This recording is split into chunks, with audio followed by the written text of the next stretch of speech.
नमस्कार, स्वागत है दोस्तों आपका उत्कर्ष क्लासेज की इस ऑनलाइन क्लास में। दोस्तों, पिछली कुछ कक्षाओं से हम अर्थ विचार बिंदु पढ़ रहे हैं। हिंदी भाषा के बहुत महत्वपूर्ण बिंदुओं में गिने जाने वाले तथ्यों पर हम चर्चा कर रहे हैं। और जो अर्थ विचार वाला बिंदु है, ध्यान से सुनना इस चीज़ को, अर्थ विचार।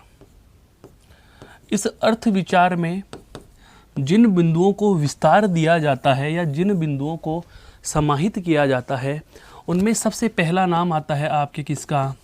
विलोम शब्द का। किसका आता है दोस्तों? विलोम शब्द का। कहना अतिशयोक्ति नहीं होगा, लेकिन ये वास्तविकता है। ऐसे बिंदुओं को आप बोर्ड पर या पैनल पर मैं 1 घंटे में 2 घंटे में कितना भी बखान क्यों ना कर दूं, वह एक सीमित सा रह जाता है। अर्थ विचार वाले बिंदु को पढ़ने के लिए या इन पर सही तरीके से पार यदि पानी हो, तो इसके लिए विद्यार्थी होने के नाते, एक अच्छे मित्र होने के नाते मैं आपको कह रहा हूँ, स्वयं पढ़ना होगा। अर्थ विचार के नाम के साथ ही एक बहुत अच्छे से कंसेप्ट जुड़ जाता है, स्वयं पढ़ें। ये कड़वा सत्य है। बहुत सारे मेरे दोस्त, बहुत सारी किताबें, बहुत सारे कोचिंग्स में, बहुत सारे ऑनलाइन मंच पर भी आपको ये सुनने को मिलता होगा, 10 मिनट में सारे पर्यायवाची याद कर लो, 10 मिनट में सारे के सारे विलोम शब्द याद कर लो। अरे भले आदमी, 10 मिनट में सारे पर्यायवाची याद कैसे होंगे जब पर्यायवाची शब्दों की संख्या या हजारों में हो? मिनट तो कुछ सेकेंडें हो रही हैं, 1-1 सेकेंड में 1-1 पर्यायवाची भी आप बोल के चले जाओगे, तो 10 मिनट में आप कितने के बोल दोगे? हैं 10 मिनट में आप कितनों के बोल दोगे? 600 के, फिर भी 400 तो बाकी रह ही गए। मेरा कहने का इतना सा उद्देश्य है दोस्तों कि अर्थ विचार के अंतर्गत पढ़े जाने वाले जितने भी प्रकरण हैं, चाहे वो विलोम हो, चाहे वो पर्यायवाची हो, चाहे वो आपके युग्म शब्द हो, चाहे वो एकार्थी हो या चाहे अनेकार्थी हो, कोई सा भी शब्द हो, और चाहे वाक्यांश के लिए एक शब्द हो, वाक्यांश के लिए एक शब्द हो, किसी भी प्रकरण के लिए आप चर्चा कर लीजिए। मैं आपको केवल तरीका बता सकता हूं, मैं आपको प्रश्नों के पहलू समझा सकता हूं, मैं आपको यह बता सकता हूं कि पर्यायवाची शब्द का प्रश्न पूछा जाता है तो जवाब कैसे होगा, जवाब क्या होगा, यह आप स्वयं तैयार करेंगे। विलोम शब्द में किस तरीके के प्रश्न पूछे जाते हैं, कौन से शब्दों के विलोम कौन से शब्दों में से चुनेंगे, तत्सम को तत्सम में चुनना, तद्भव को तद्भव में चुनना, संज्ञा का विलोम संज्ञा से चुनना, सर्वनाम का विलोम सर्वनाम से चुनना, ये मैं आपको सिर्फ शब्द के संदर्भ में बता सकता हूँ, लेकिन किसका विलोम क्या होगा ये मैं नहीं, यह आपको स्वयं तैयार करना होगा। सीधे शब्दों में कह दूं, अर्थ विचार सारा का सारा दोस्तों रटने का बिंदु है, यह रटने का प्रकरण है। यह बात आपको सहर्ष स्वीकार करनी ही होगी, नहीं करोगे तो भी आपके मर्जी है, पर बात इतनी सी है कि ये आपके समझने के नहीं बल्कि रटने के तथ्य हैं। हाँ, इनके कोई कंसेप्ट छुपे होते हैं तो उनकी हम चर्चा कर रहे हैं। तो जैसे 1-2 बिंदुओं की हम चर्चा पिछली कक्षाओं में कर चुके हैं। आज हम जो लेने जा रहे हैं, एक बहुत ही अच्छा प्रकरण उठा रहा हूँ दोस्तों, वह है वाक्यांश के लिए एक शब्द। आज हम कौन से बिंदु पर चर्चा करने वाले हैं? वाक्यांश के लिए एक शब्द पर हम चर्चा करने वाले हैं। वाक्यांश के लिए एक शब्द, इसका मतलब देखो, नाम से समझो इसको, वाक्य के अंश के लिए, वाक्य के वाक्य योग अंश, वाक्य योग अंश के लिए एक शब्द। दोस्तों, वाक्य के लिए एक शब्द नहीं बोल रहा हूं, वाक्य के अंश के लिए एक शब्द बोल रहा हूं। यह क्या होता है इसको समझो। हम एक बिंदु पढ़ते हैं समास, एक बिंदु पढ़ते हैं दोस्तों, कौन सा? समास। वाक्यांश के लिए एक शब्द प्रकरण का कहीं न कहीं प्रत्यक्ष अप्रत्यक्ष रूप से संबंध इसी से है। जब हम समास पढ़ रहे होते हैं तो समास में मैंने आपको एक बिंदु चीज बताई थी, याद आ रहा हो क्या? समस्त पद। क्या बताया था मैंने आपको? समस्त पद। अन्य नाम लिख रहा हूं मैं, सामासिक पद। क्या लिख रहा हूं? सामासिक पद। क्या होता है ये समस्त पद या सामासिक पद? रिजल्ट के रूप में ये समास का क्या होता है दोस्तों? रिजल्ट होता है। क्या होता है? रिजल्ट। अर्थात समास का क्या होता है? ये परिणाम होता है। समास का क्या होता है साथियों? परिणाम होता है, परिणाम, रिजल्ट होता है, उसका फल होता है, उसका प्रभाव होता है। ये क्या? सामासिक पद। क्या दोस्तों? सामासिक पद। पुनः समझिए, समस्त पद कैसे बनेगा? हमें बात की हवन के लिए सामग्री, हवन के लिए सामग्री। जो पढ़ा लिखा नहीं है, जो पढ़ा लिखा नहीं है, जो पढ़ा लिखा नहीं है, वह जो सब कुछ जानता है, वह जो सब कुछ जानता है। राकेश की मेहनत का कोई जवाब नहीं है। राकेश की मेहनत का कोई जवाब नहीं। बहुत अच्छे से समझो इस चीज को। वाक्यांश के लिए एक शब्द क्या होता है? एक तो होता है पूरी की पूरी लाइन, यहां से लेकर के यहां तक पूर्ण विराम आ गया, इस लाइन को कहेंगे वाक्य। ये क्या कहलाता है दोस्तों? वाक्य। ये क्या कहलाता है? वाक्य। और वाक्यांश जो होता है, वाक्य का छोटा भाग, वाक्य का छोटा भाग वाक्यांश कहलाता है। वाक्य का छोटा भाग वाक्यांश कहलाता है। वाक्य का छोटा भाग क्या कहलाता है मित्रों? वाक्यांश कहलाता है। वाक्य क्या होती है? एक संपूर्ण इकाई होती है, भाषा की मूलभूत इकाई मानी जाती है, भाषा का सबसे बड़ा अंग माना जाता है। लेकिन उसका एक छोटा भाग यदि बात की जाए तो उसके छोटे भाग को क्या कहेंगे? वाक्यांश कहेंगे। अब मैंने आपके समक्ष 4 उदाहरण प्रस्तुत कर दिए। सबसे पहले मैंने कहा हवन के लिए सामग्री, दूसरा कहा जो पढ़ा लिखा नहीं है, तीसरा कहा वह जो सब कुछ जानता है, और 4 नंबर पे मैंने कहा राकेश की मेहनत का कोई जवाब नहीं। इस लाइन को फिर से बोलो। हवन के लिए सामग्री, जो पढ़ा लिखा नहीं है, वह जो सब कुछ जानता है, राकेश की मेहनत का जवाब नहीं। इन 4 पंक्तियों को हम बोल रहे हैं यहां से लेकर, ध्यान से समझना, महत्वपूर्ण चीज, बिंदु पर आ रहे हैं हम, यहां से लेकर यहां तक पढ़ने में माना कि मुझे 10 सेकेंड लगे। कितने सेकेंड लग रहे हैं दोस्तों? 10 सेकेंड लग रहे हैं। अब मैं इन 4 के 4 वाक्यांशों को, इनके 4 के 4 कथनों को 4 शब्दों में बोल जाऊं तो जाहिर सी बात है 4 लाइनों की तुलना में 4 शब्द तो कम ही होंगे। 4 शब्द कम ही होंगे। मेरे कहने का आशय पुनः समझिए, अगर हम एक लाइन को बोलने में माना कि 1 मिनट का समय लगा रहे हैं तो जाहिर सी बात है एक पंक्ति की तुलना में, एक पंक्ति की तुलना में क्या लिखा है मैंने? एक शब्द लिखा है। बहुत बार क्या होता है, हमारे पास समय कम होता है। बहुत बार हमारे पास क्या हो जाता है? समय कम रह जाता है, या फिर हमारे पास अधिक बोलने की शर्त नहीं है।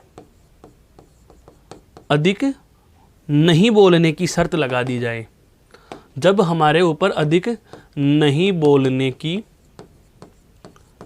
शर्त लगा दी जाए, अधिक नहीं बोलने की शर्त लगा दी जाए, मेरे कहने का आशय समझना, आप किसी मंच पर, किसी मत पर अपना, किसी बिंदु पर अपना व्याख्यान प्रस्तुत करने जा रहे हैं और मंच संचालक द्वारा वक्ता को कह दिया गया कि आप अपनी बात केवल 2 मिनट में पूरी करेंगे, आप अपनी बात केवल 2 मिनट में पूरी करेंगे, तो वहाँ जो वक्ता होता है यदि वह प्रखर बुद्धि का होगा, अर्थात सुधरी हुई बुद्धि, प्रखर, यहाँ भी मैंने एक शब्द बोल दिया, वह व्यक्ति जिसकी बुद्धि पूर्ण रूप से विकसित हो और हर जगह वह प्रयोक्ता के रूप में हर प्रकार के शब्दों का प्रयोग करने में सक्षम हो, ऐसी बुद्धि क्या कहलाती है दोस्तों?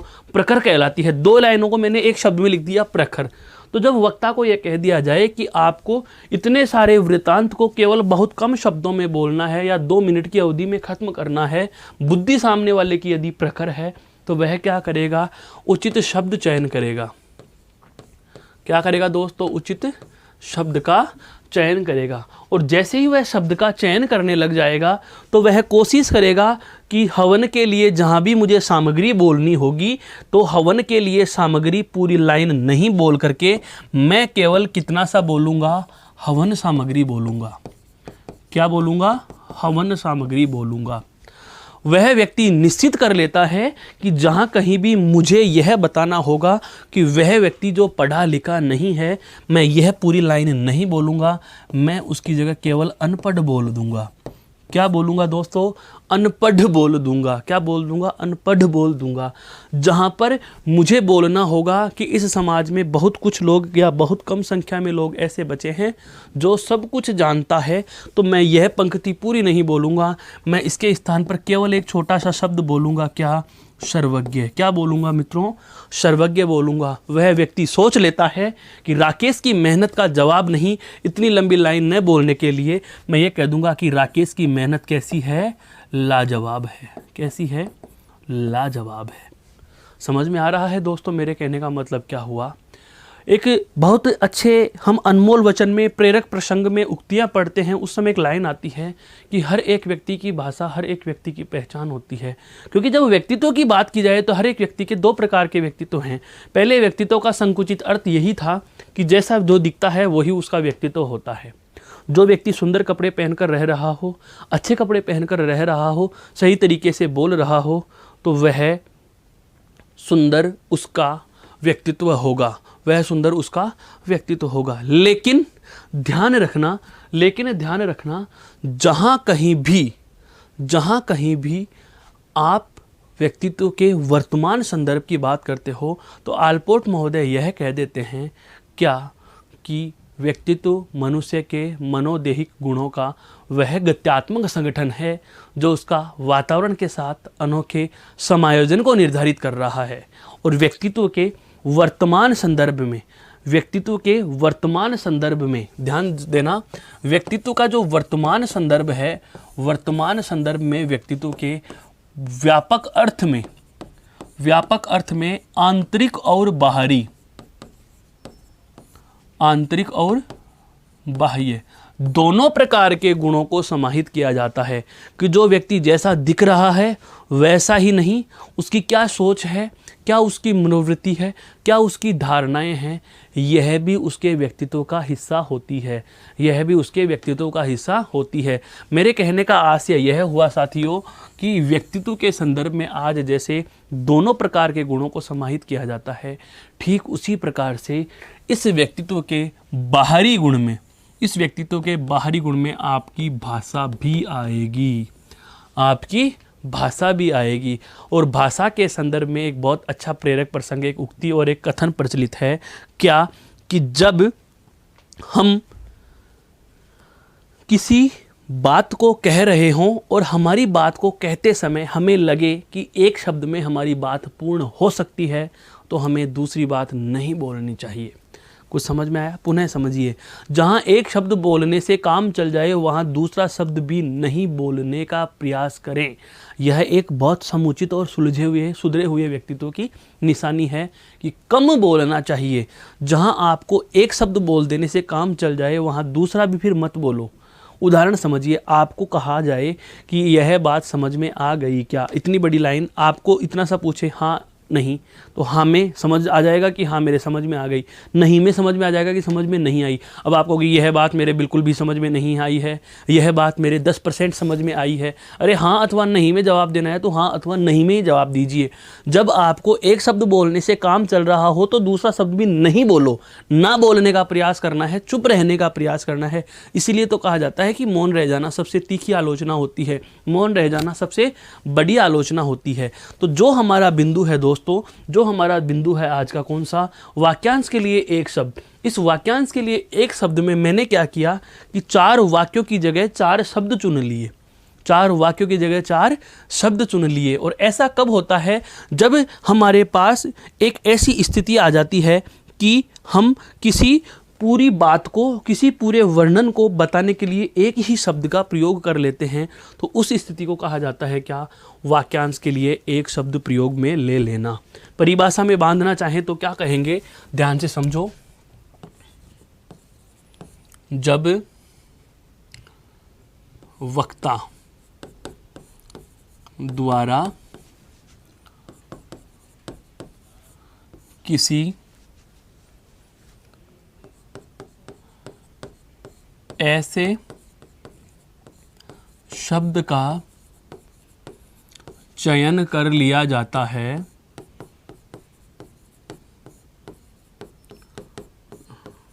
जब वक्ता द्वारा किसी ऐसे शब्द का चयन कर लिया जाता है जो कि संपूर्ण वृत्तांत या घटना का वर्णन प्रस्तुत करता हो।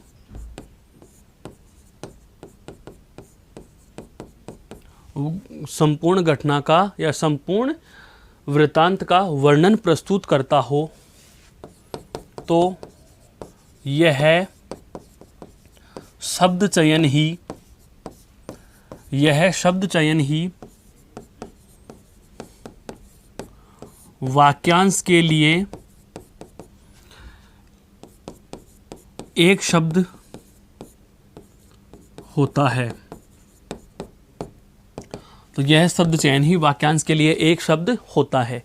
इसके महत्व की बात करें हम तो इसके महत्व की बातों में देखो, सबसे पहली बात, इससे क्या प्रभाव होगा। ऐसा आपने किया तो क्यों किया। इससे ऊर्जा व समय की बचत होगी। सबसे पहली बात, कहने वाले की ऊर्जा भी बचेगी, उसका समय भी बचेगा, एक बात। दूसरी आवश्यक बात होती है दोस्तों, दूसरा आवश्यक फायदा क्या, श्रोता किसी लंबे वृत्तांत की उलझन से बच सकेंगे। अर्थात सुनने वाले जो वर्णन का विस्तार है, उसकी उलझनें हैं, उसकी जो झंझट है, उसका उतना सारा विस्तार है, उस फालतू की रामायण से बच सकेंगे। अगली महत्वपूर्ण बात, वृत्तांत सार रूप में समझ आएगा। क्योंकि हम छोटे शब्दों में बोलेंगे तो सार होगा, वृत्तांत सार रूप में समझ आएगा। तो जाहिर सी बात है शब्दावली कैसी हो जाएगी दोस्तों, शब्दावली सारगर्भित होगी। शब्दावली कैसी हो जाएगी, सारगर्भित होगी। शब्दावली सारगर्भित होगी तो जाहिर सी बात है लंबे व नीरस वाक्यांशों से बचा जा सकेगा।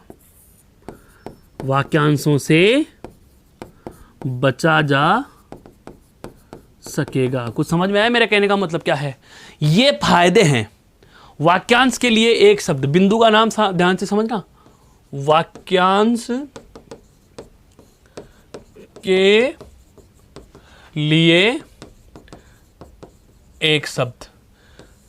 क्यों पढ़ा जाता है ये बिंदु, क्या आवश्यकता पड़ी इसकी हिंदी में, तो अब आपके समक्ष मैंने प्रस्तुत कर दिया इसका कारण। वाक्यांश के लिए एक शब्द पहले तो होता क्या है, जब वक्ता द्वारा किसी ऐसे शब्द का चयन कर लिया जाए जो संपूर्ण वृत्तांत या घटना का वर्णन प्रस्तुत करता हो। उदाहरण से समझो, जैसे हवन के लिए सामग्री, इतनी बड़ी बात को कहने के लिए वक्ता के द्वारा किसी एक ऐसे शब्द का चयन कर लिया गया जो इस सारे अर्थ की प्रतीति करा रहा हो, तो ऐसा करना ही क्या कहलाता है, ऐसा शब्द चयन ही वाक्यांश के लिए एक शब्द होता है। इससे फायदे क्या क्या होंगे, तो सबसे पहला फायदा क्या हो गया, इससे ऊर्जा व समय की बचत। कहने वाले को समय भी कम लगेगा, उसकी एनर्जी, उसकी ऊर्जा भी कम व्यय होगी। अगला है श्रोता मतलब सुनने वाला, वक्ता यानी कहने वाला। वक्ता का मतलब क्या होता है दोस्तों, कहने वाला। और श्रोता जो होता है वह होता है दोस्तों सुनने वाला। श्रोता अर्थात सुनने वाला। ये लो, आपके लिए और सरल कर दिया। श्रोता किसी लंबे वृत्तांत की उलझन से बच सकेंगे, अर्थात सुनने वाले के सीधे से शब्द समझ में आ जाएगा कि कहने वाला कहना क्या चाह रहा है। अगली बात क्या आ गई, वृत्तांत सार के रूप में समझ में आ जाएगा, अर्थात फालतू की रामायण में उसको पढ़ने की जरूरत ही नहीं है। उसके सारे के सारे वृत्तांत का एक वर्णन सा, उसका एक मोरल सा, उसका एक रस सा निकल करके, उसका एक सारांश सा उसके समक्ष प्रस्तुत हो जाएगा। और शब्दावली कैसी होगी, ऐसे वृत्तांत में सार गर्भित होगी। अर्थात अगर आप सार गर्भित शब्दावली का प्रयोग नहीं करोगे, सार गर्भित का मतलब ऐसे शब्द जिनके गर्भ में सार हो, मतलब कम शब्दों में लंबी बात, कम शब्दों में बड़ी बात। शब्द कैसे करना, पारिभाषिक शब्दों का प्रयोग किया जाएगा। आप इसको ऐसे भी सरल शब्दों में लिख लीजिए, पारिभाषिक शब्दों का प्रयोग होता है। पारिभाषिक शब्द अर्थात हर एक शब्द वह ऐसा होगा जिसकी परिभाषा दी जा सकती है, जिसको विस्तार दिया जा सकता है। शब्दावली सारगर्भित होगी तथा लंबे व नीरस वाक्यांशों से बचा जा सकेगा। अर्थात इतनी बड़ी बात 20 पदों की, 20 शब्दों की बात की जगह एक शब्द बोल करके भी काम चलाया जा सकेगा। तो जो लंबे और नीरस वाक्यांश है उनके प्रयोग से भी हम बच सकते हैं। दोस्तों, यह था आपका कौन सा वाक्यांश के लिए एक शब्द क्या होता है, इसकी क्या महत्वता होती है। अब हम चलते हैं इसके कतिपय उदाहरणों की ओर और उदाहरणों से संबंधित प्रश्नों की ओर। किस तरीके से हम उन्हें याद करेंगे, उनकी हम वार्ता कुछ इस प्रकार से करते हैं। देखो, हमारे समक्ष कुछ उदाहरण प्रस्तुत किए गए हैं। जिसका कथन न किया जा सके, बहुत अच्छे से समझो इस चीज़ को, हैं, जिसका कथन न किया जा सके। दोस्तों याद आ रहा हो तो पूर्व की कक्षाओं में एक शब्द लिखा था मैंने, एकथ। क्या लिखा था दोस्तों, एकथ। जब युग्म शब्द पढ़ते हैं तो एक शब्द आता है एकथ और इसके युग्म में आता है अथक। बहुत अच्छे से समझो इस बात को, यही तो चीज पढ़ना है। उद्देश्य क्या है, अर्थ विचार का मतलब सारी चीजें जोड़ जोड़ करके पढ़ना। प्रश्न कैसे भी बने अर्थ विचार में से, जरूरी नहीं है आप वाक्यांश के लिए एक शब्द पढ़ रहे हो तो यहाँ का प्रश्न यही पूछे। हो सकता है यहाँ से कोई शब्द उठा करके आपको युग्म में पूछ सकता है, यहाँ से कोई शब्द उठा करके आपके विलोम में पूछ सकता है, यहाँ से कोई शब्द उठा करके शब्द शुद्धि में पूछ सकता है, यहाँ से कोई शब्द उठा करके आपको अनेकार्थी या एकार्थी में पूछ सकता है। तो देखो, जिसका कथन न किया जा सके, एकथ। एकथ का मतलब होता है जिसके बारे में कहा न जा सके, और एथक का मतलब होता है बिना थके। ए यानी नहीं, थक यानी थकना, जो न थके अर्थात बिना थके, बिना थके हुए। और एकथ का मतलब बिना कुछ कहे हुए, जिसका कथन न किया जा सके। तो दोस्तों, जिसका कथन न किया जा सके, मैं कहूँ कि आज हमने जो बात पढ़ी इसका कोई वर्णन या इसका कोई कथन नहीं किया जा सकता, अर्थात यह अकथनीय है। यह कैसी है दोस्तों, यह अकथनीय है। अकथनीय, अकथनीय। कथनीय का मतलब तो क्या होगा, जिसका कथन किया जा सकता हो, और यानी नहीं, जिसका कथन नहीं किया जा सकता हो। याद करिए, यह कहाँ लिखा था आपने, यह तो युग्म में। यह कहाँ लिखा था आपने, युग्म में लिखा था, यह युग्म में आया था आपके। ठीक है, अब आगे देखो, वह जो पहले जन्मा हो, ये नहीं बताऊंगा, पहले इसके चीज एक और जानो। वह जो बाद में जन्मा हो, वह जो बाद में जन्मा हो, के बाद वाले को क्या कहते हैं, अनु, और जय यानी जन्म लेने वाला। बाद में जन्म लेने वाला क्या कहलाता है दोस्तों, अनुज। तो पहले जन्म लेने वाला अग्र यानी कि आगे, और जय यानी जन्म लेने वाला। तो शब्द क्या बन जाएगा दोस्तों, अग्रज। शब्द क्या बन जाएगा, अग्रज। ध्यान से समझिए, मैंने एक बार पूर्व की कक्षाओं में भी बताया था, जय प्रत्यय के रूप में, जय प्रत्यय के रूप में जुड़कर, जय प्रत्यय के रूप में जुड़कर जन्म लेने वाला, जन्म लेने वाला का अर्थ देता है, अर्थ देता है। जय प्रत्यय के रूप में जुड़कर के किसका अर्थ देता है दोस्तों, जय प्रत्यय के रूप में जुड़कर जन्म लेने वाला का अर्थ देता है। जय प्रत्यय के रूप में जुड़कर किसका अर्थ देता है, जन्म लेने वाला का अर्थ देता है। तो जाहिर सी बात है, पहले को क्या कहते हैं, देखो अग्र, विलोम क्या होता है इसका, पश्च। अग्र यानी आगे, पश्च यानी पीछे। उपसर्ग के रूप में लेंगे तो इसमें क्या लेंगे, अनु। क्या लेंगे, अनु। अग्र यानी आगे, आगे जन्म लेने वाला, तो शब्द क्या बन जाएगा, अग्र प्लस जय अर्थात अग्रज। और अनु प्लस जय बराबर क्या बन जाएगा दोस्तों, अनुज। यानी छोटा भाई तो अनुज और बड़ा भाई अग्रज। ये दोनों चीजें आपके समक्ष मैंने प्रस्तुत कर दी हैं। जो पहले जन्म ले रहा है अग्रज है, जो बाद में जन्म ले रहा है अनुज है। दोनों चीजें समझ में आई। अब आता है आपका अगला, वह जिस पर विजय प्राप्त न की जा सके। जिस पर विजय प्राप्त नहीं की जा सके, तो पहले यह जान लो, जिस पर विजय प्राप्त की जा सके या विजय प्राप्त कर ली हो जिस पर, दोनों चीजें समझाते हुए चलूंगा मैं आपको। विजय प्राप्त कर ली हो जिस पर, उसको तो क्या कहेंगे दोस्तों, उसको तो क्या कहेंगे, विजीत। क्या कहेंगे, विजीत। अर्थात जो किला किसी राजा महाराजा द्वारा जीत लिया जाता है, तो वह तो क्या हो गया आपका, वह हो गया दोस्तों विजित। वह क्या हो गया, विजित हो गया। अब यहां पर हम इसकी बात नहीं कर रहे, वह जिस पर विजय प्राप्त नहीं की जा सके। जैसे हमारे दुर्ग के संदर्भ में कहा जाता है क्या, वह अजेय है, अर्थात जिसे आज तक किसी ने जीता नहीं, जिसे आज तक किसी ने जीता नहीं, जिस दुर्ग को कोई आज तक जीत नहीं सका है। जैसे हम हिस्ट्री में पढ़ते हैं भरतपुर दुर्ग के लिए कह दिया है क्या, तो ऐसे ही वाली बात आ रही है कि वह जिस पर विजय प्राप्त न की जा सके, अर्थात अजेय, जिसे जीता न जा सका, अर्थात जिसे जीता न जा सके, वह क्या कहलाता है दोस्तों, वह अजेय कहलाता है। क्या कहलाता है, अजेय कहलाता है, अजेय। अब देखो अगली बात, वह जो दूर की बात नहीं सोच सकता। दूर की सोचने वाला, पहले देखो दूर की बात अगर न को हटा दिया जाए, न को हटा दिया जाए तो हम इसको क्या कहेंगे, इसको कहेंगे दूरदर्शी। क्या कहेंगे दोस्तों, दूरदर्शी। बहुत अच्छे से समझना, एक एक में दो दो शब्द बता रहा हूं, एक एक प्रश्न में एक एक उदाहरण से हम दो दो उदाहरणों को समझ रहे हैं। अगर आपको कह दिया जाए कि दूर की बात सोचने वाले को क्या कहेंगे, तो आप उसको कह दोगे क्या, जिसको आने वाले कल के बारे में पता हो या जो आने वाले कल के बारे में सोच कर चलता हो। तो घर में भी कह दिया जाता है कि अमुक व्यक्ति तो दूरदर्शी है। क्या कह दिया जाता है, दूरदर्शी। वह जो दूर की बात सोच सके, दूरदर्शी। न या नहीं का अर्थ आ जाए तो ए, शब्द क्या बन जाएगा, अदूरदर्शी। क्या बोलोगे उसको, अदूरदर्शी। जब आपको कह दिया जाए कि वह जो दूर की बात सोच नहीं सकता, तो उसको क्या कह दोगे दोस्तों, अदूरदर्शी। और वह जो, इसी का विलोम लिख देता हूं, वह जो दूर की बात सोच सके, वह जो दूर की बात सोच सके, उसे क्या कह दोगे, तो उसे आप कह दोगे दूरदर्शी। क्या कह दोगे दोस्तों, दूरदर्शी है। वह जिसका कोई अंत न हो, वह जिसका कोई अंत न हो, है, वह जिसका कोई अंत न हो, तो वह क्या हो जाएगा, जिसका कोई अंत ही नहीं है।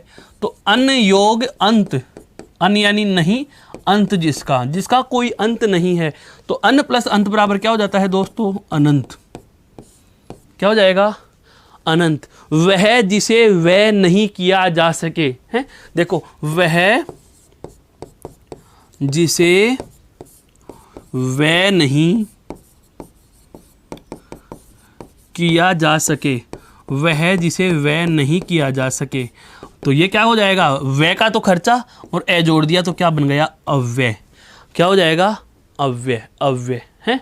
वह जिसका कोई स्वामी अर्थात नाथ न हो, जिसका कोई स्वामी अर्थात नाथ, माता पिता नहीं होते। ए नहीं और नाथ, अर्थात जिसको क्या कहेंगे हम, अनाथ कहेंगे। क्या कहेंगे दोस्तों, अनाथ कहेंगे। क्या कहेंगे, अनाथ। वह जिसका कोई नाथ न हो, वह क्या कहलाएगा, वह अनाथ कहलाएगा। वह जिसका कोई नाथ नहीं हो, वह क्या कहलाएगा, अनाथ कहलाएगा, है, अनाथ। और जैसे हम बात करते हैं, वह जो सबके मन की बात जानता हो, उसे क्या कह दिया जाता है, तो उसे हम कह देते हैं अंतर्यामी। क्या कहते हैं दोस्तों, अंतर्यामी कह देते हैं। वह जो सबके मन की जानता हो, वह जो सबके, लिख सकते हैं इसको भी हम, वह जो सबके मन की बात जानता हो, वह क्या कहलाएगा दोस्तों? वह क्या कहलाएगा? वह कहलाएगा अंतर्यामी। क्या कहलाएगा? अंतर्यामी। बाद में चलने वाले के अनुसार, बाद में चलने वाले हैं के अनुसार, बाद में चलने वाले, बाद में चलने वाले, बाद में चलने वाले, बाद में चलने वाले क्या हो जाएंगे दोस्तों? बाद में चलने वाले अनुगामी हैं। बाद में चलने वाले क्या हो जाएंगे? अनुगामी। बाद में चलने वाले अनुगामी। ये क्या है? वह उक्ति जो परंपरा से चली आ रही हो। अनुश्रुति, अनुश्रुति है। अनुगामी से ही क्या बनाए? अनुश्रुति, अनुश्रुति। वह जो परंपरा से चली आ रही है, वह क्या है दोस्तों? अनुश्रुति। और वह जो जनता के मुख से सुनते आ रहे हैं, इसका भी लिख देता हूँ। वह जो जनता के मुख से सुनते आ रहे हैं, वह जो जन से सुनते आ रहे हैं, सुनते आ रहे हैं, वह क्या कहलाएगी दोस्तों? तो जन से सुनते आ रहे हैं, उसको क्या कहेंगे?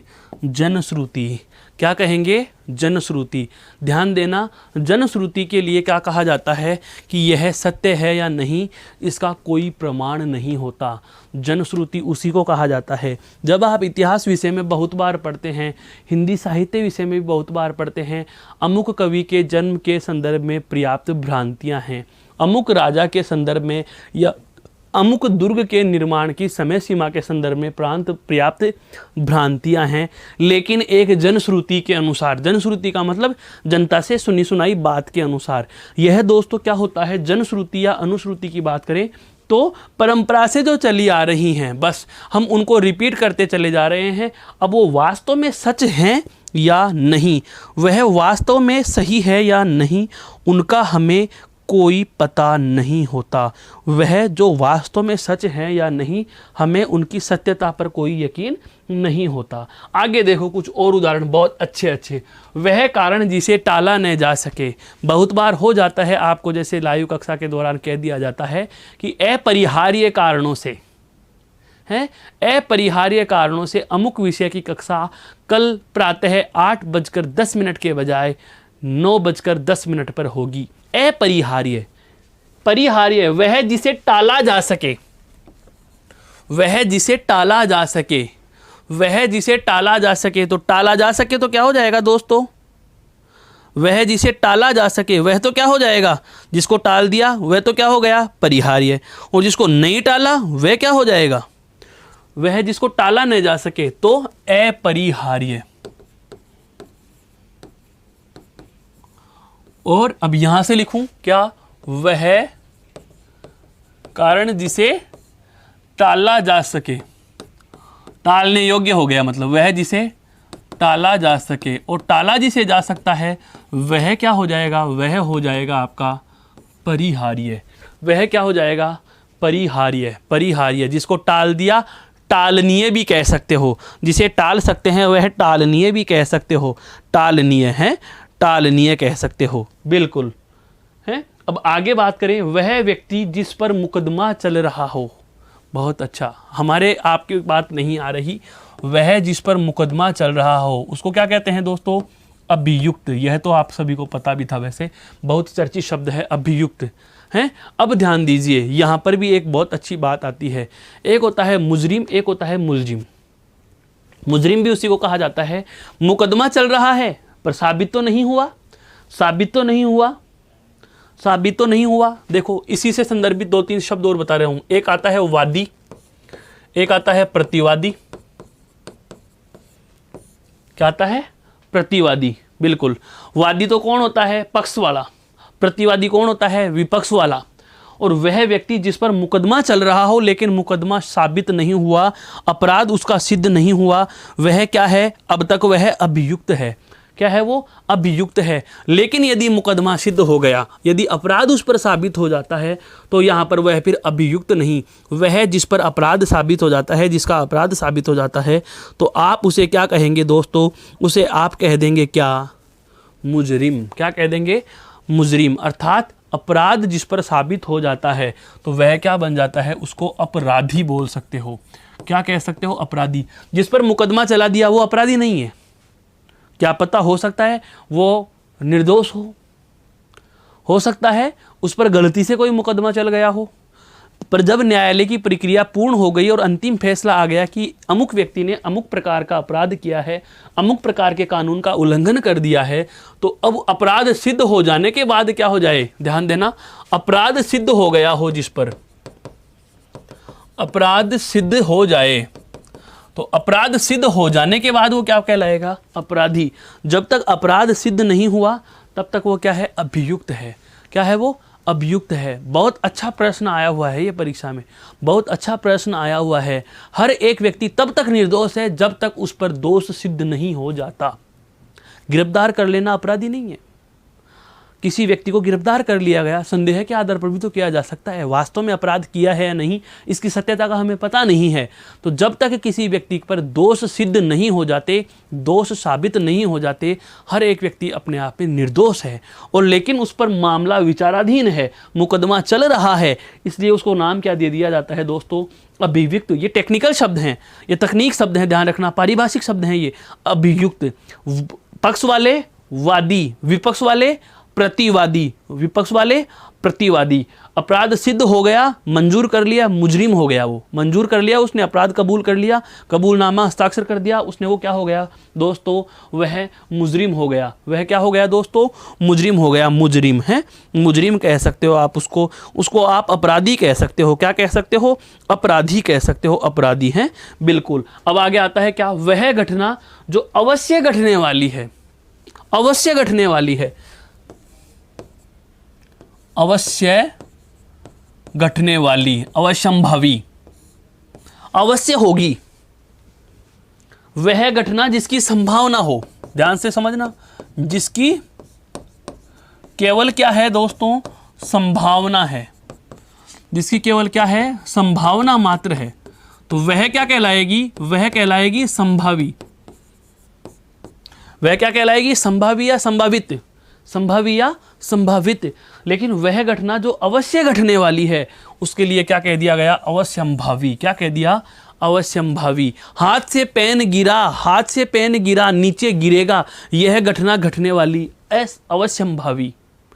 गिर सकता है, नीचे आ सकता है, यह क्या हो जाएगी दोस्तों, तो इसे आप कह देंगे क्या, संभावी। इसे क्या कह देंगे, संभावी। मेरे कहने का आशय यही है कि जो घटना अवश्य घटने वाली है, अवश्यंभावी, अवश्य संभावी, अवश्य घटने वाली, भावी समय में, आने वाले समय में अवश्य होगी, जिसके लिए हम कह सकें वह जिसे क्षमा नहीं किया जा सके।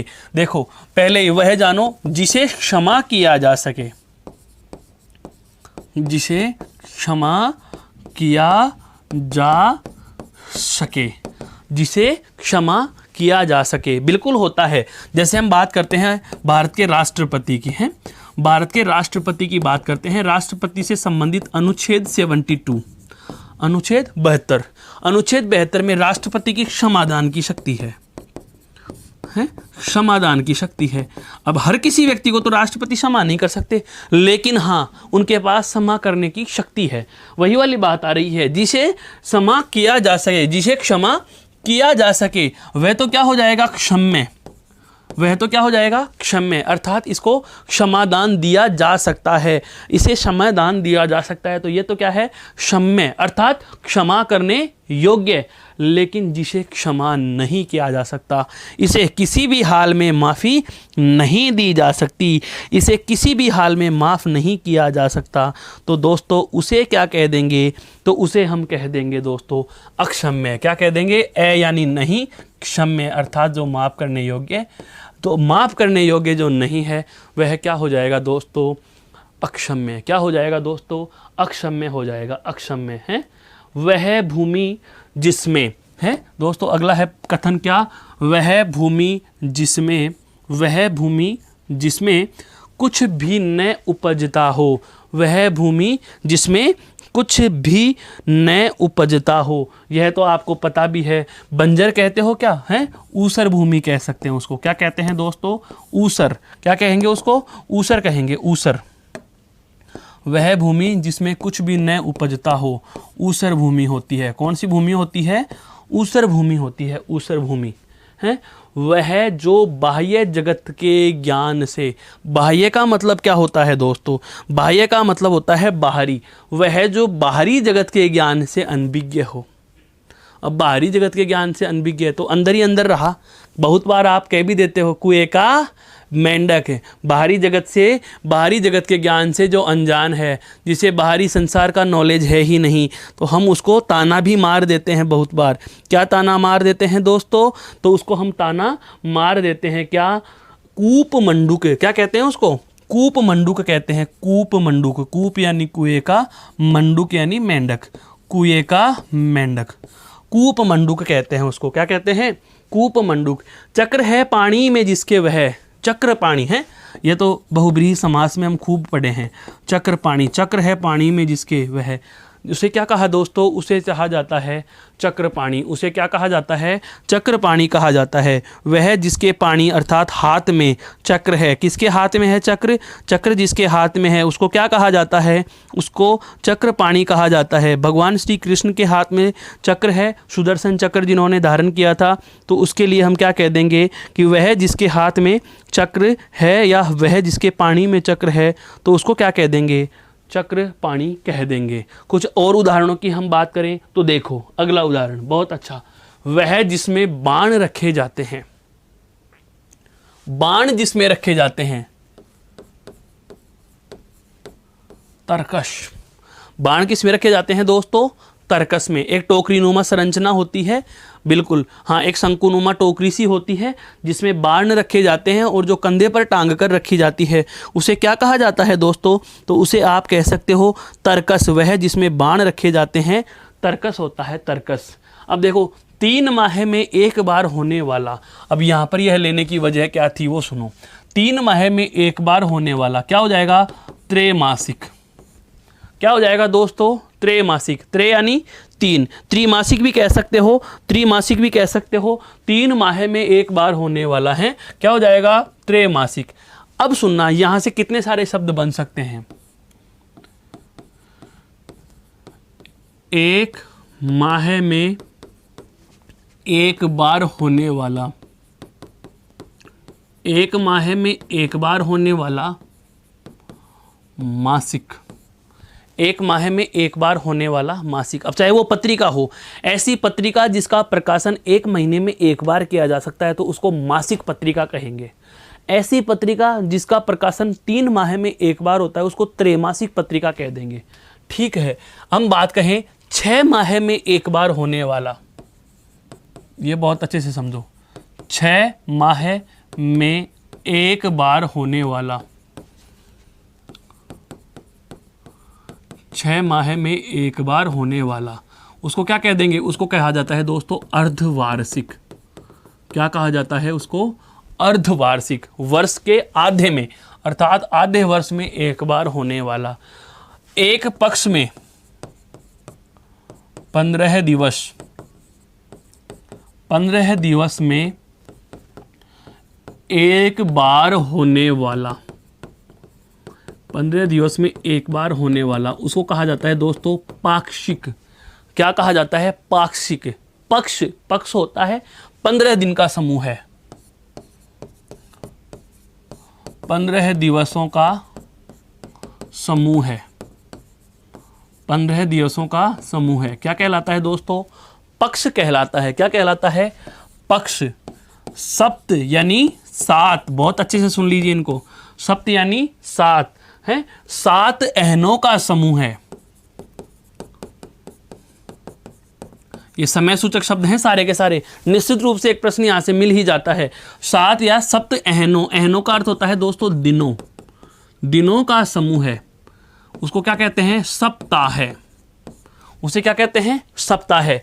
तो वाक्य वंश एक शब्द का क्या बनता है?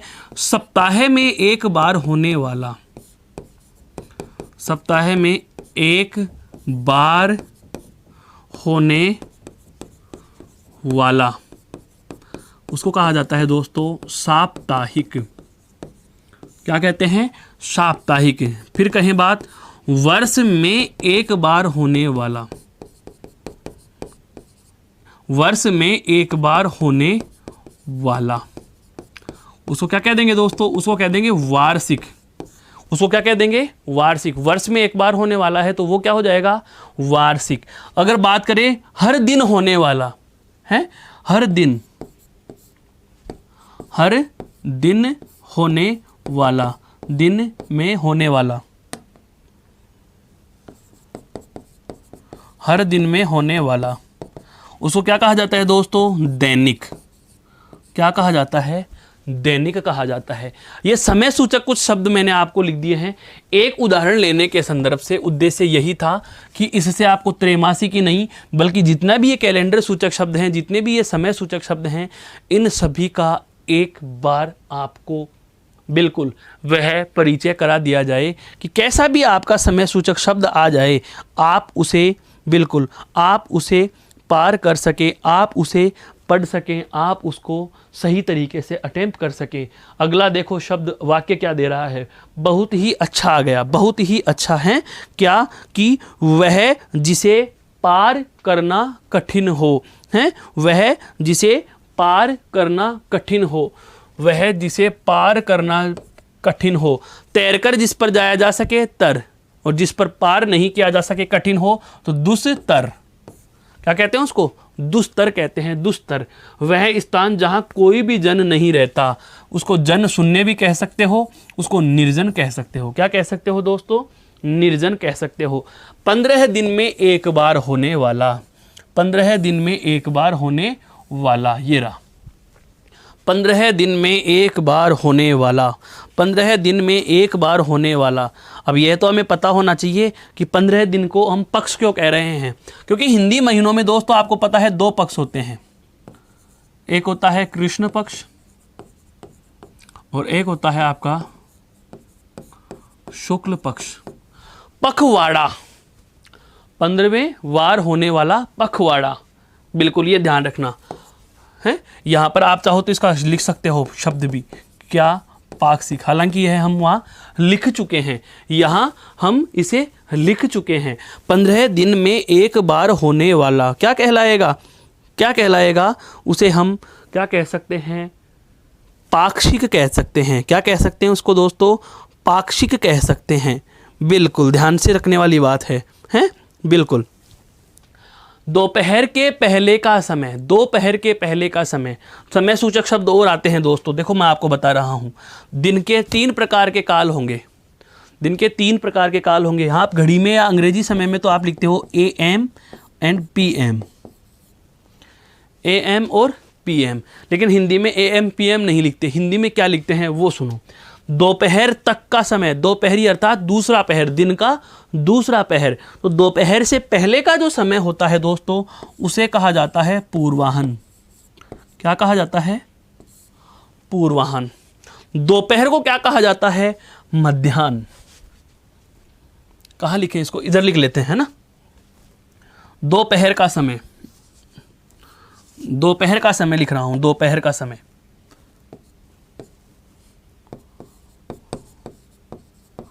दोपहर का समय यह कहलाता है दोस्तों मध्याह्न। क्या कहलाता है? मध्याह्न। क्या कहलाता है? मध्याह्न।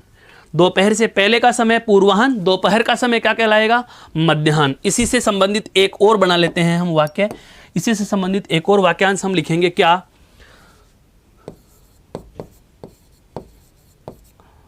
दोपहर के बाद का समय, दोपहर के बाद का समय, दोपहर के बाद का समय, उसे कहा जाएगा दोस्तों अपराह्न। क्या कहा जाएगा? अपराह्न।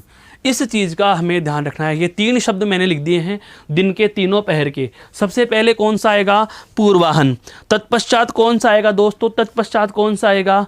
मध्याह्न। तत्पश्चात कौन सा आएगा दोस्तों? मध्याह्न। ये दोपहर का समय है। ये कौन सा है? दोपहर का समय है। ये क्या है? दोपहर का समय मध्याह्न है, मध्याह्न है, मध्याह्न।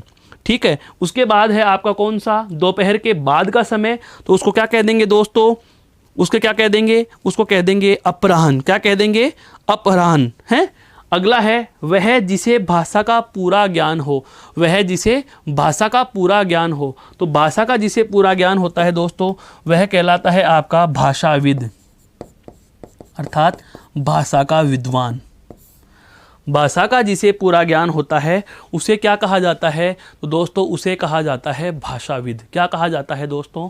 भाषाविद। ये देखो यहाँ से भी हमें बहुत सारे नए पहलू, नए तथ्य जानने को मिले हैं। समय सूचक शब्द इसमें खूब सारे आए। ये एक दिन के समय सूचक शब्द आ गए, ये आपको वर्ष और अवधि के समय सूचक शब्द आ गए। ऐसे ही एक दिशा सूचक का और आता है, दिशा सूचक का भी आता है। प्रश्न आया हुआ है, प्रश्न किस प्रकार से आया यह है जानिए। देखो, उत्तर पूर्व के मध्य की दिशा, उत्तर पूर्व के मध्य की दिशा। पहले उत्तर पूर्व का ये चक्कर समझ लो, क्या होता है उत्तर पूर्व?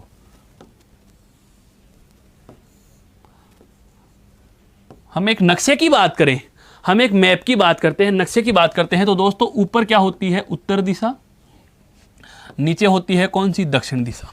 नीचे कौन सी होती है? दक्षिण दिशा। जब हम कागज को पढ़ रहे हैं तो वाम दिशा अर्थात बाईं दिशा में, आपका बाईं दिशा में क्या है? पश्चिम। और बिल्कुल है, और दक्षिण दिशा में कौन सी है? दाएं हाथ में कौन सी है? पूर्व दिशा।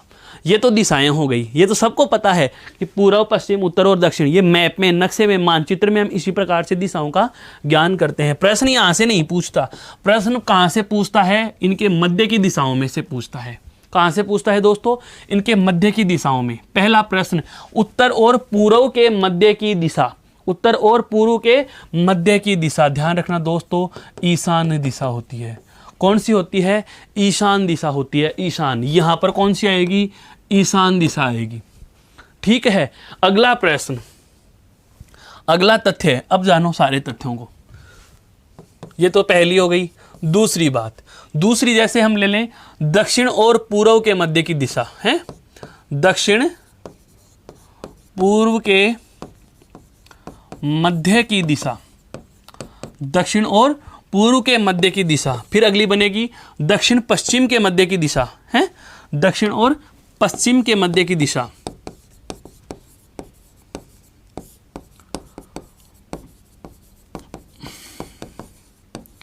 दक्षिण पश्चिम के मध्य की दिशा। फिर अगला तथ्य जो आता है वह आता है आपका कौन सा? दक्षिण और उत्तर और पश्चिम का, उत्तर और पश्चिम के मध्य की दिशा। हालांकि एक बार हम पूर्व की कक्षाओं में इस बात पर चर्चा कर चुके हैं, पर फिर से आपको यह बता देता हूं। ये वन वर्ड वाक्य के लिए एक शब्द, वाक्य के लिए एक शब्द में बहुत बार पूछे गए हैं। विद्यार्थी भ्रमित हो जाते हैं क्योंकि नाम चारों विकल्पों में चारों दिशाओं के आ जाते हैं। देखो ईशान, ईशान के विलोम शब्द में क्या आता है? नैऋत्य आती है। कौन सी आती है दोस्तों? नैऋत्य दिशा आती है, नैऋत्य दिशा, नैऋत्य। ठीक है, तो दक्षिण पूर्व के दिशा की बात करें तो दक्षिण पूर्व के दिशा में आती है यहां आग्नेय। कौन सी दिशा आती है? आग्नेय दिशा। तो दक्षिण और पूर्व के मध्य की दिशा कौन सी होती है दोस्तों? आग्नेय। अगर आपको उत्तर और पूर्व के मध्य की पूछे, उत्तर और पूर्व के मध्य की पूछे, तो ईशान और उत्तर पश्चिम के मध्य की अगर दिशा पूछी जाती है तो इसका नाम होता है दोस्तों वायव्य। वायव्य है, वायव्य। और अगर आपको दक्षिण पश्चिम की पूछ लेता है तो आपको यह बता चुका हूं मैं, यह क्या होगी? आपके नैऋत्य। यह भी एक बार बहुत गौर से देख लेने वाली बात है। यह है आपका दिशा का मानचित्र और यह दिशा से संबंधित आपके वाक्यांश के लिए एक शब्द से संबंधित प्रश्न जो सदैव पूछे जाते रहे हैं, अक्सर अक्सर पूछे जाते रहे हैं, जिस बात का आपको सदैव ध्यान रखना है। देख लिया, चलते हैं हम इसके अगले उदाहरणों पर। देखो अगले कुछ उदाहरण और हैं क्या?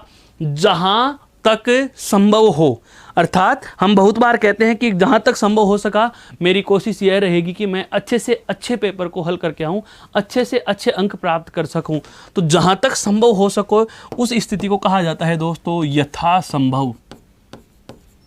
यथासंभव। अब दोस्तों यहां से एक जुड़ती हुई बात और बता देता हूं, यह अव्ययी भाव समास का उदाहरण है।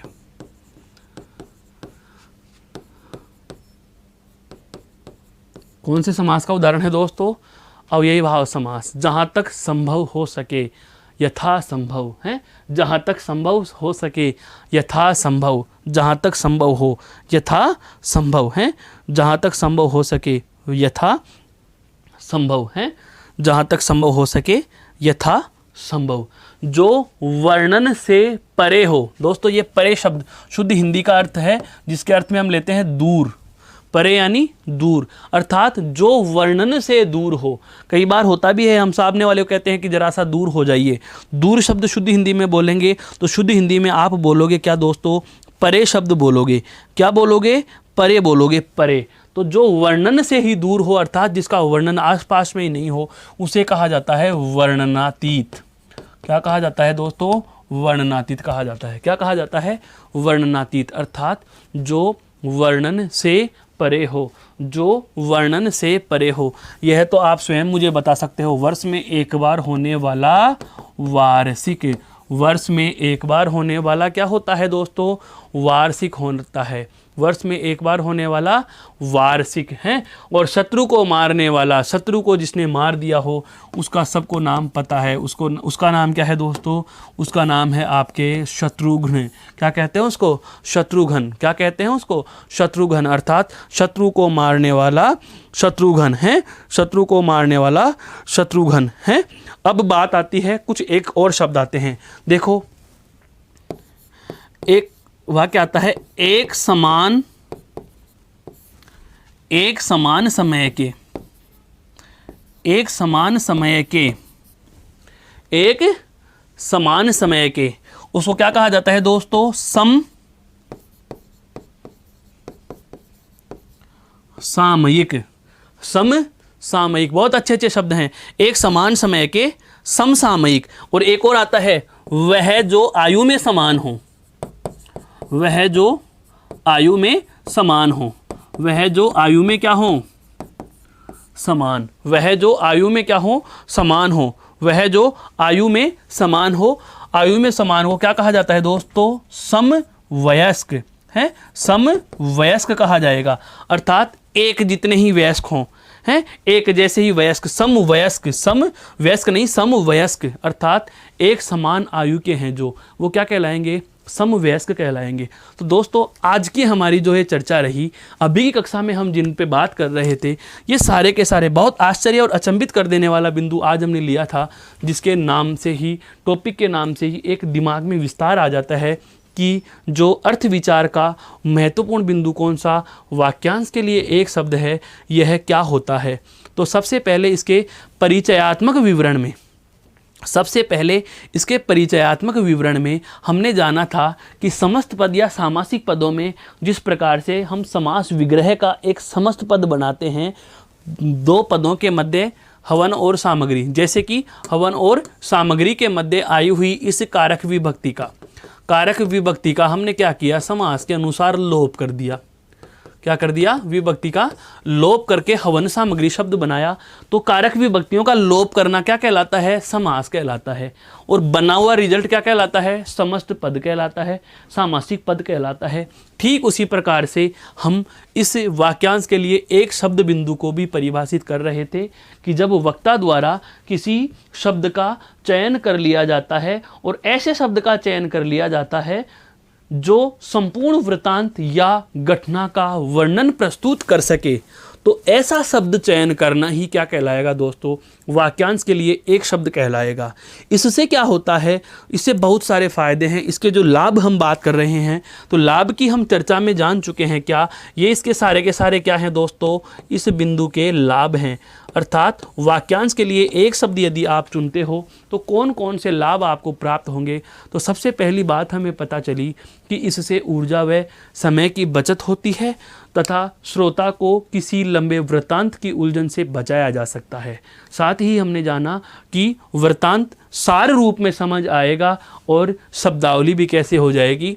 सार गर्भित या पारिभाषिक शब्दों का प्रयोग करेंगे और इससे लंबे व नीरस वाक्यांशों की उलझन से भी बचा जा सकेगा। फिर कुछ इसके संदर्भ से इसको स्पष्ट करने हेतु हमने कुछ उदाहरणों के ऊपर चर्चा की, जिनके उदाहरणों के स्वयं से संबंधित और उनके संबंध से संबंधित हमने बहुत सारे शब्दों पर तथा ऐसे ही कुछ समय सूचक शब्दों पर हमने चर्चा की, दिशा सूचक शब्दों पर हमने चर्चा की और ये आपके समानता सूचक शब्दों पर हमारी चर्चा रही।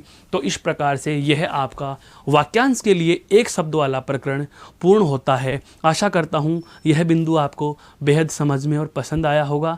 फिर भी कोई शंका, समस्या या प्रश्न आपके जहन में रहता है तो आप बेझिझक कमेंट करके पूछ सकते हैं। इसके बाद हम फिर से मिलेंगे किसी नए बिंदु के साथ। तब तक के लिए नमस्कार, जय हिंद, जय भारत, धन्यवाद दोस्तों।